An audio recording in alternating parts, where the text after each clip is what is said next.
Salut à toutes et à tous. Bon, on va parler aujourd'hui d'un sujet qui m'a pas mal chamboulé mes petites habitudes informatiques ces 3 dernières semaines. Si vous n'en avez rien à carrer de Macintosh, de PC, de l'informatique, bon, sur ma chaîne c'est un peu bizarre. Mais bon, admettons, hein, vous pouvez être là pour d'autres raisons, parce que vu que j'aborde plein de sujets différents, c'est peut-être pas celui de la geekerie informatique. Essayez quand même de rester un petit peu, parce que je vais... alors je regarde, j'ai mon... Je peux pas vous montrer, si je peux vous montrer peut-être dans le reflet de la fenêtre. J'ai mis la Osmo derrière l'écran de l'ordinateur, c'est pas mal parce qu'elle est presque au niveau de la webcam. Alors comme ça m'évite d'avoir à trop bouger le mouvement des yeux, quoi. Comme quoi je regarde l'écran, c'est moins choquant pour vous, je l'espère. Bon, alors je dérive, ça commence. Comme vous l'avez vu dans le titre, je viens d'acheter juste en dessous là un MacBook Pro. Bon, celui-ci c'est un M4, l'année prochaine sera un M5. La raison principale elle est simple, hein. Mon fidèle PC portable, celui que vous connaissez déjà, pour ceux qui me suivent, ce fameux HP Omen avec lequel j'ai eu plein de mes aventures, hein. Je vous laisse regarder mes quelques vidéos que j'ai fait dessus, hein, à vous dégoûter pour le coup du monde Windows, cet ordinateur-là. Il m'a lâchement abandonné. Il a commencé par bugger, on a essayé de le réparer, on a détérioré les choses plutôt qu'autre chose. Et là, il est utilisé comme ordinateur fixe vu qu'il a plus d'écran pour mon fils dans sa chambre. Ce qui est pas plus mal. Au moins, ça lui fait un ordinateur et il en avait pas vraiment, ou celui qu'il avait commençait à dater grave. Alors attention, hein, âme sensible ne pas venir, du moins âme sensible côté Mac. On va être très loin des avis des fanboys d'Apple qui vous vendent perpétuellement du rêve. Alors c'est pareil dans les deux mondes, hein. Mon expérience là va être, enfin pour l'instant, est un mélange assez étrange. À la fois top sur certains aspects et à la fois nul à chier sur d'autres. Sur plein de points, ça change la vie et sur d'autres, ça te la complique. Et le pire, c'est que j'ai l'impression que c'est volontaire de la part d'Apple. Alors je tiens à préciser d'emblée quand même, pas en 3 semaines, hein, j'ai pas mes habitudes sur macOS, j'ai dû passer plus de 30 ans sur PC, je vais certainement dire des grosses conneries. Puis cette vidéo est un petit peu en mode rageux, volontaire, c'est fait exprès aussi, hein. Je vous explique d'où je viens quand même, hein. J'avais pas essayé de Mac depuis très très longtemps. Mon dernier Mac c'était un Performance PC 5200, un truc dans le genre, vous voyez. Je l'ai encore, hein, d'ailleurs, si vous voulez qu'on essaye de le redémarrer ensemble un jour, dites-le dans les commentaires et j'essaierai de voir s'il fonctionne encore ou pas. Je sais même plus c'était quoi comme OS qu'il y avait dessus. Et j'ai eu aussi un iPad 12 pouces 9, j'ai jamais aimé cet engin. Je préfère très largement toutes les tablettes Android que j'ai eues pour diverses raisons que je vais pas développer ici parce que c'est pas le but de la vidéo. En attendant, la petite pré-conclusion, c'est que j'entendais quand même Windows c'est de la merde, Windows ça plante, Mac c'est extraordinaire, des louanges des adeptes du Mac pour ceux qui m'ont influencé concernant l'achat entre autres de cet ordinateur là. De mon point de vue c'est loin d'être le cas, vraiment. Il y a des moments venant de Windows, macOS c'est une sacrée tannée. Bon, on y reviendra. Au niveau des plantages, je suis pas tout à fait d'accord. Et encore, ça fait que 3 semaines que je l'ai. On va faire comme d'habitude une liste des plus et des moins. On va commencer par les moins. Il y en a pas mal quand même, hein. Pas d'ordre particulier. Puis les listes sont pas exhaustives. Je vais certainement oublier des trucs. Elle est évolutive. On en reparlera dans des shorts ou dans les commentaires. Pour le watch time, je vous expliquerai à la fin dans la conclusion pourquoi j'ai choisi de prendre ce Mac. Allez, bienvenue. Je suis Geek Architecte de la chaîne Geek Architect. Ouais, c'est subtil. On est parti pour la vidéo. Accrochez-vous, on va commencer par la liste des choses qu'il faut parfois regretter mon choix. Le chargeur de 140 watts. 140 watts par rapport à la consommation de l'ordinateur, la puissance est largement suffisante. Mais alors, purée, oh l'engin, il est énorme, il est mal foutu, tient mal sur la prise, il est en porte-à-faux sur la prise. C'est le comble du ridicule, il n'y a qu'un seul port USB dessus, tu peux charger qu'un seul appareil. Aujourd'hui, j'ai un Anker, un petit chargeur Anker GAN là, et là, le tiers du chargeur Apple, 4 ports dessus quoi. C'est pas ce qui fait que t'achètes ou pas un ordinateur. Connectivité réduite.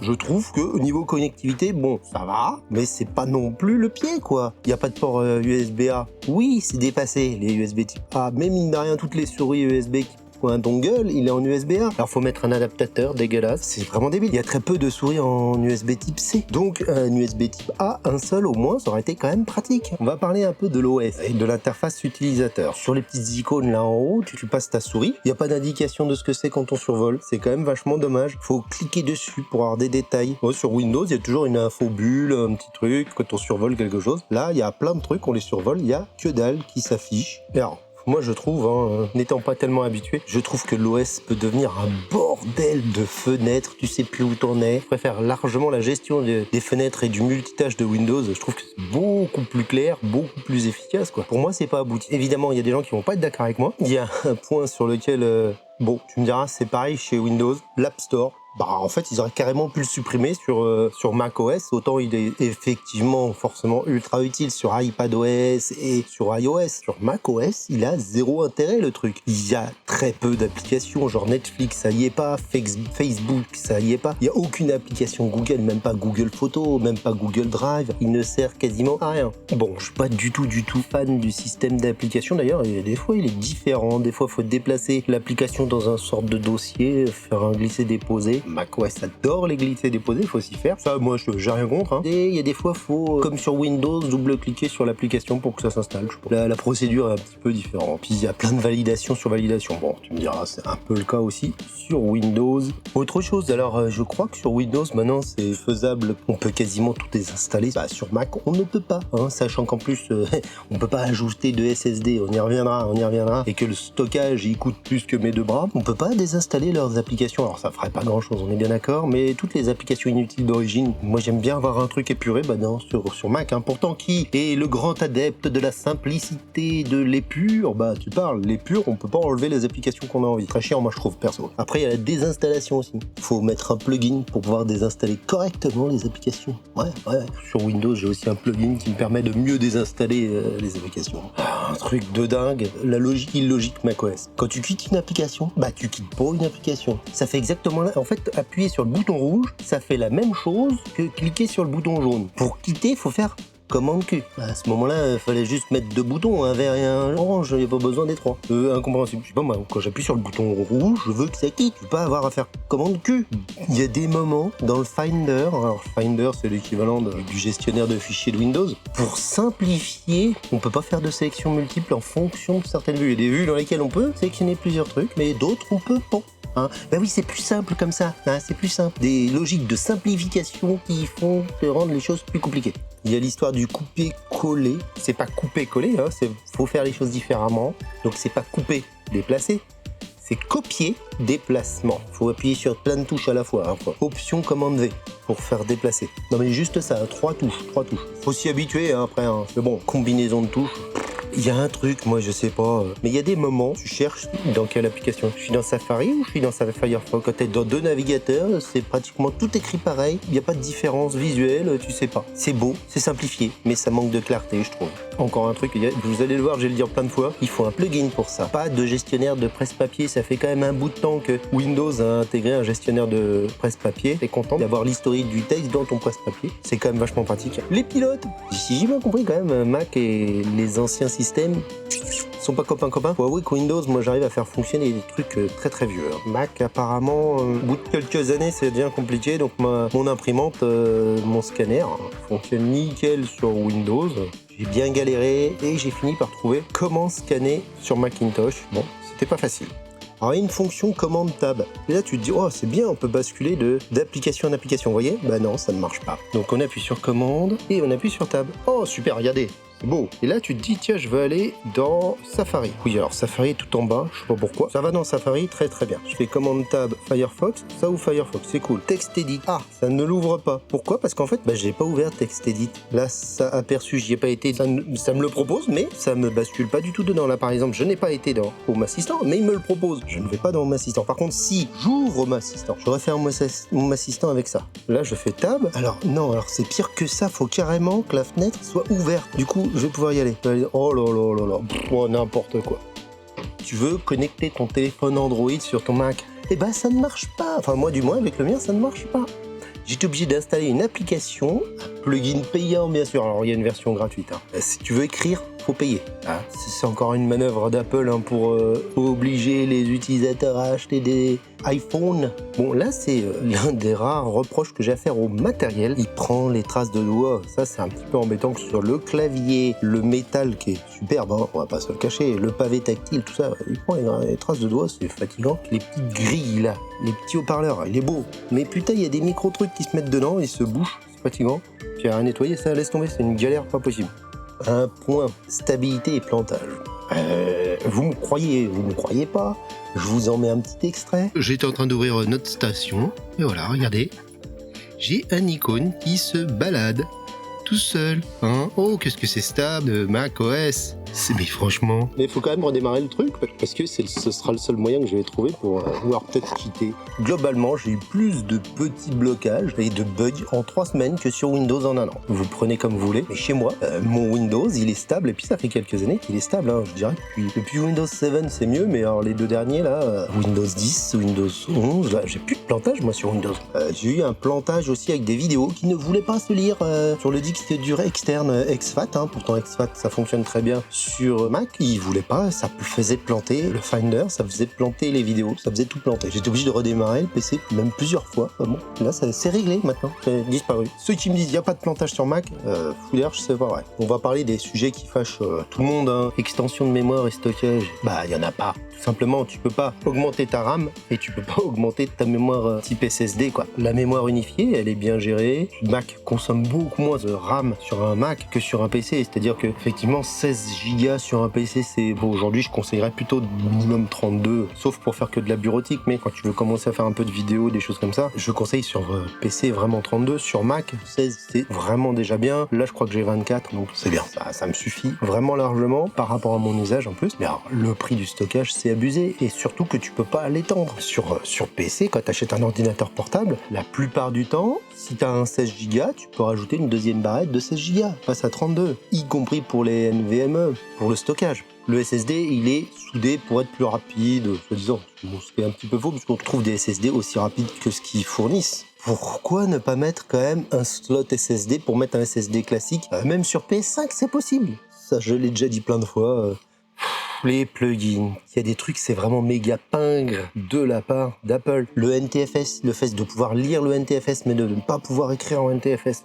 Je suis obligé d'utiliser le exFAT ou de dépenser 30 balles dans un outil qui s'appelle le NTFS Paragon par exemple, qui permet d'écrire en NTFS. Si des plugins arrivent à le faire, ça veut dire que c'est faisable. Donc c'est juste pour faire chier.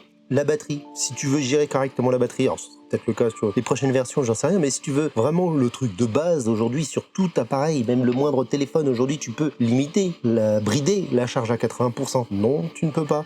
T'es obligé d'installer un truc qui s'appelle Al Dente, quoi, par exemple. J'ai acheté celle-ci. Dommage quand même de pas avoir des fonctions qui sont aujourd'hui basiques intégrées, quoi. La capture d'écran. Je ne supporte pas leur système de capture d'écran. Là encore, voilà, j'en suis là maintenant tout de suite. Je suis incapable de vous faire une capture d'écran. Je ne sais plus le raccourci. Ils ont pas mis de touche imprime écran. Excusez-moi, la touche imprime écran, t'appuies dessus et puis t'as un petit onglet qui s'ouvre. Je sais pas, pour des gens qui utilisent pas souvent un ordinateur, se rappeler d'une commande, je sais plus, c'est genre Shift Commande 3 si tu veux faire une capture d'écran complète, c'est Shift Commande 4 si tu veux faire une partielle, Shift Commande 5 si tu veux faire, je crois, hein, c'est peut-être je me trompe même, c'est insupportable. Donc si tu veux des vraies captures d'écran, un vrai logiciel de capture d'écran qui puisse copier par exemple dans le presse-papier, parce que sous certains trucs, des fois ça me met dans le presse-papier, des fois ça te le met pas. Incompréhensible le truc. Bon, il y a plein de petites choses comme ça qui m'horripilent vraiment, que je trouve dommage, parce que ça aurait pu être bien, mais ça l'est pas, et vraiment c'est sous réserve de simplification, au final on te complexifie tout. Qui se rappelle vraiment de ce raccourci, à part celui qui bosse depuis 30 ans sur Mac? On va arrêter là et on va passer au point neutre. C'est assez personnel, mais le clavier, bon, il est pas mauvais, mais il est pas exceptionnel, et franchement, pourtant, vous m'avez vu cracher sur mon HP Omen, j'aurais presque tendance à dire que je préfère le clavier du HP Omen. Déjà, comme sur le HP Omen, un des plus gros problèmes, ce que je reprochais, c'était de ne pas avoir de pavé numérique. Hein. C'était un 16 pouces aussi. Sur un 16 pouces, on a la place de caser un pavé numérique. Bah non, c'est plus simple, on va simplifier. Donc on met pas le pavé numérique sur le Omen. Je sais pourquoi ils faisaient ça, c'était pour faire style gamer. Parce que les gamers, ils ont un clavier petit, volontairement, sans les touches, pour être plus condensé. Et là, c'est pas du tout l'idée. Là, l'idée, justement, c'est d'avoir un côté pro. Même le clic, quand t'appuies, il était plus smooth sur le HP. Quand tu branches un clavier externe, alors faut savoir que moi j'ai pas tout à fait le clavier AZERTY de base, hein, j'ai un clavier un peu hybride, pas de touche supprimée. Sur PC, il y a une touche supprimée. Moi, j'appuyais sur supprimer, paf, ça mettait à la corbeille le pavé.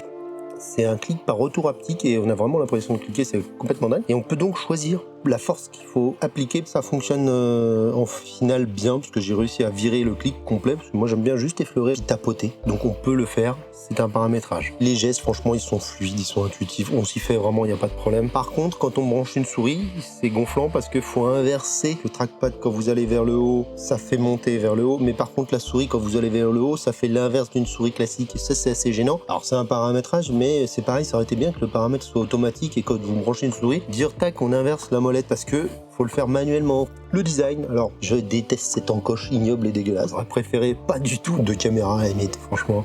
Étonnamment, vous allez voir, j'ai mis le prix dans les neutres. Si on regarde des PC haut de gamme, bah, ils sont pas forcément moins chers. Si on ne regarde pas le côté stockage et tout ça, au final, c'est pas si cher que ça. Vous avez des PC Windows à des prix quand même phénoménaux aussi quand vous mettez une 580 dedans.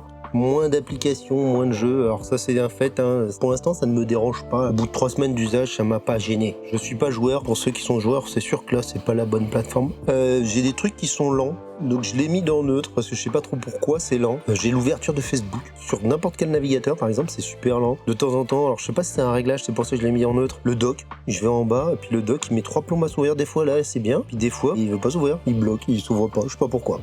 Bon, bah on va passer au point positif.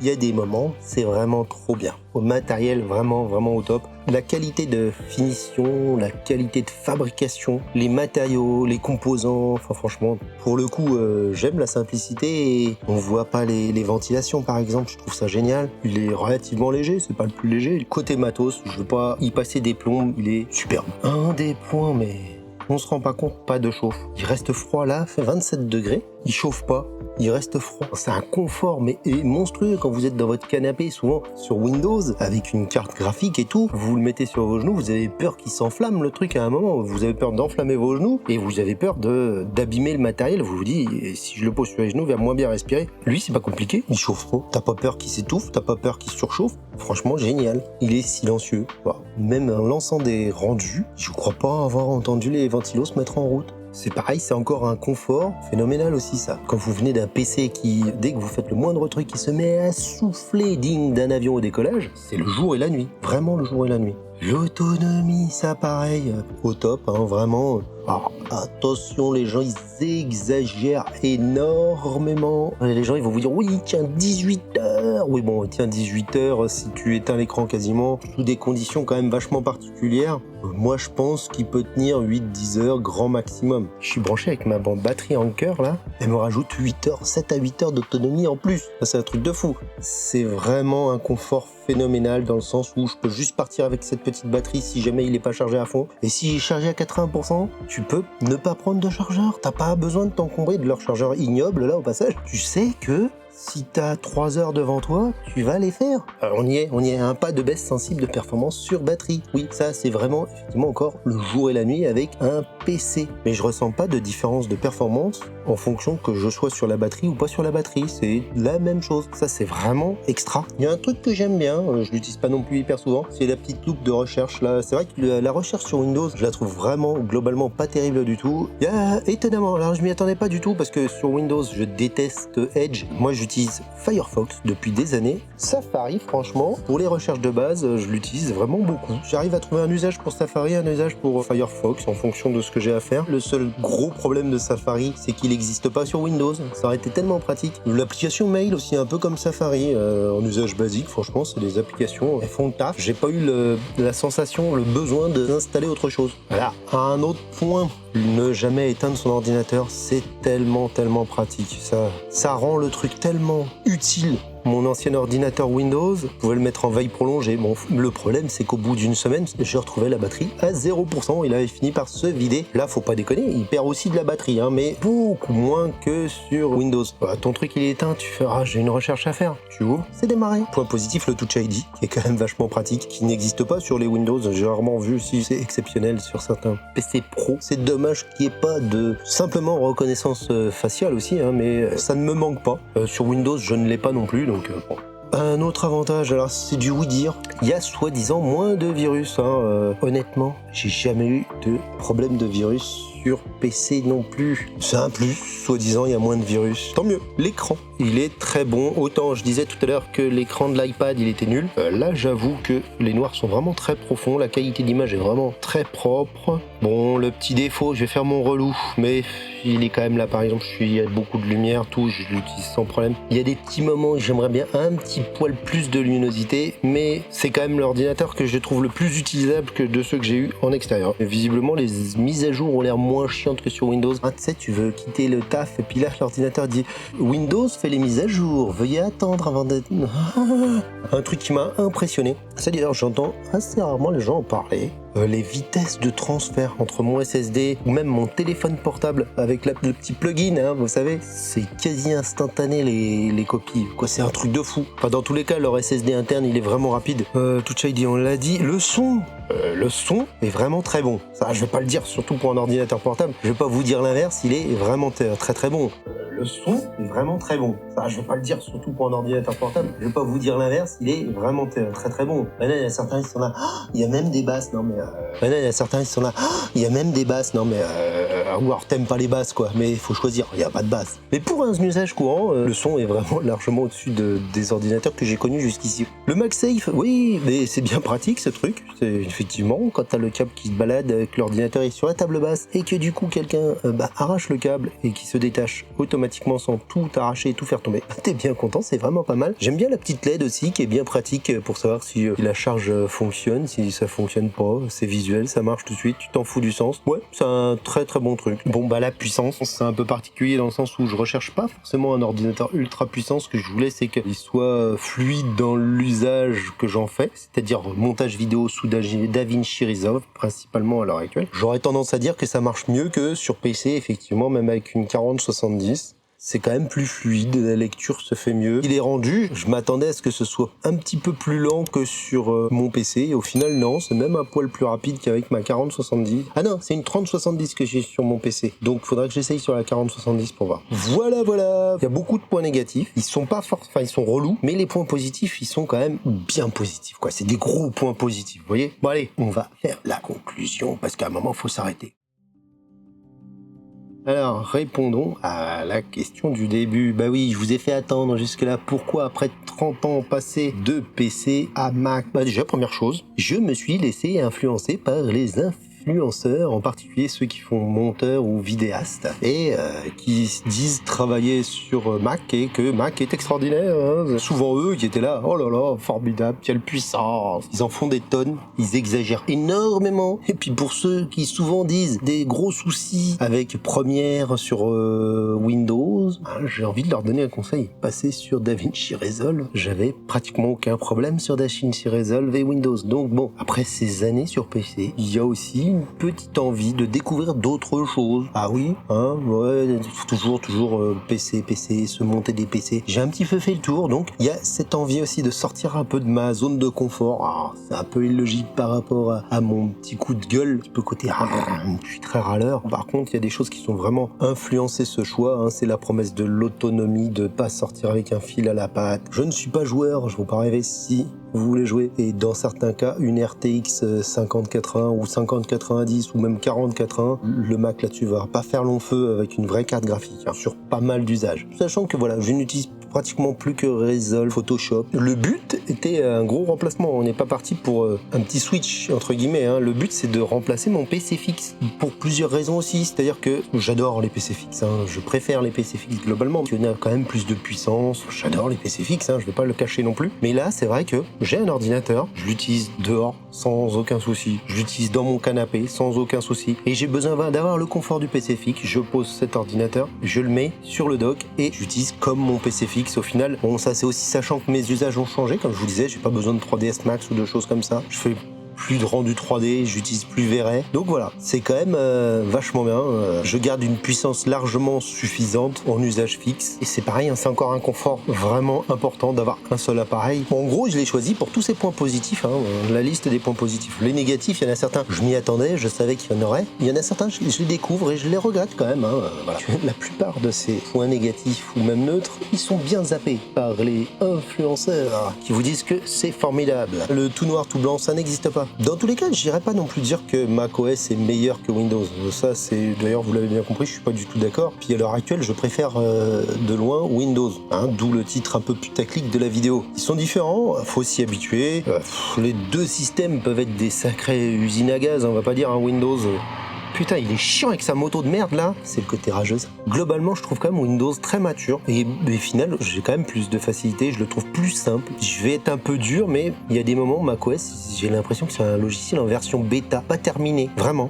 C'est quand même dommage pour quelque chose qui se dit grand public, voilà, d'être obligé d'apprendre des raccourcis à la pelle. Il y a des trucs que je trouve pas logiques. On va répondre à ma désormais habituelle question que je pose à chaque test, que ce soit des choses que j'ai achetées comme là, ou des choses que l'on m'a données pour test. Donc là, c'est est-ce que j'ai des regrets? Je me pose cette question souvent pour des choses que j'ai pas achetées. Est-ce que je serais dégoûté si j'avais acheté ce produit plein pot? J'ai pas de regret d'avoir acheté ce MacBook Pro M4. C'est un ordinateur extra par bien d'aspects et en particulier l'aspect matériel qui est vraiment génial. Et il est incomparable par rapport à tous les PC portables que j'ai connus. Alors attention, les PC portables que j'ai connus étaient bien moins chers aussi, donc si ça se trouve, si tu mets 3000 € dans un ordinateur portable Windows, il va être bien, mais non, ça m'étonnerait que si tu mets 3000 € et une 590, ça m'étonnerait qu'il soit silencieux, je sais pas, et ça m'étonnerait qu'il ne chauffe pas. J'y crois pas trop. Bon, après, avec un ordinateur portable avec une 590, tu peux commencer à espérer jouer. Je dis bien espérer, hein, parce que comme c'est portable, les puissances se retrouvent vraiment bridées sur Windows. Hein. Bon, j'avoue que plus je l'utilise, plus je m'y habitue, plus je l'apprécie, en fin de compte. C'est normal aussi. Avec le temps, je m'y fais. Hein. Simplicité et vouloir faire différent chez Mac, ça veut dire complexité bien souvent. Bon. Hein, le but caché de tout ça, c'est de tenir quand même les usagers cloîtrés dans l'écosystème Apple, forcés à acheter des iPhones, des Apple Watch et tout ça. Quoi, le fait de pas pouvoir brancher un téléphone Android. Non mais voilà, mec, t'abuses quoi. Pour moi, il se tire une balle dans le pied sur l'ouverture. Enfin, à faire chier le consommateur, il dégoûte à mon avis certains usagers. J'entendais souvent des critiques de Windows. Windows, c'est merdique. Windows, ça plante. Les blue screen, les machins. Et bah, au final, je me rends compte presque plutôt l'inverse, que Windows, pour moi, est plutôt bien abouti. Il offre une liberté que, à mon avis, macOS n'offrira jamais. Le titre, il est putaclic, mais pas tant que ça, hein, vraiment. Ça arrivera peut-être un jour hein, qu'on ait des ordinateurs Windows avec toutes les qualités matérielles de ce truc-là, mais à l'heure actuelle, c'est pas le cas. Ou pas à ma connaissance, ou pas dans des prix, parce que je sais pas, si effectivement, il faut mettre 4000 € pour avoir un truc silencieux et puissant, bon, bah, à un moment, voilà, hein. Je vais m'y faire à force. Hein. Je vous assure qu'il y a des points négatifs que j'ai notés au début et qui le sont beaucoup moins aujourd'hui. Hein. Franchement, bah ça me convient quand même au final. Malgré cet OS qui j'espère va s'améliorer grandement avec macOS 25. Alors, moi, je n'ai pas envie de tester la version bêta. Je l'installerai quand elle sera finie. Déjà que je le considère pas comme fini. Si en plus j'installe une version bêta, ce sera vraiment encore pire. Donc non, on va attendre que le truc soit terminé et je vous en reparlerai à ce moment-là. Je vais quand même vous poser une petite question. Vous, c'est quoi votre expérience? Vous préférez macOS? Vous préférez Windows? Vous êtes d'accord avec mes points un petit peu rageux? Ou vous êtes un fan inconditionnel de macOS et vous n'êtes pas du tout d'accord avec moi? Ah oui, vous avez tout à fait le droit. Mais dites-le dans les commentaires. Je vous cache pas qu'il y a plein d'autres vidéos qui vont arriver comme d'habitude à mon rythme. Bon, bah, merci à toutes et à tous d'avoir été jusqu'au bout dans tous les cas. Pensez à mettre le petit pouce, abonnez-vous à la chaîne, ça me fait tellement plaisir et ça me permet de tester plein de nouveaux trucs, d'avoir des partenariats, tout ça, c'est plutôt cool. Ah, parce que je pourrais pas tout acheter, ça je vous l'ai déjà dit. Allez, ciao, bye bye les gens.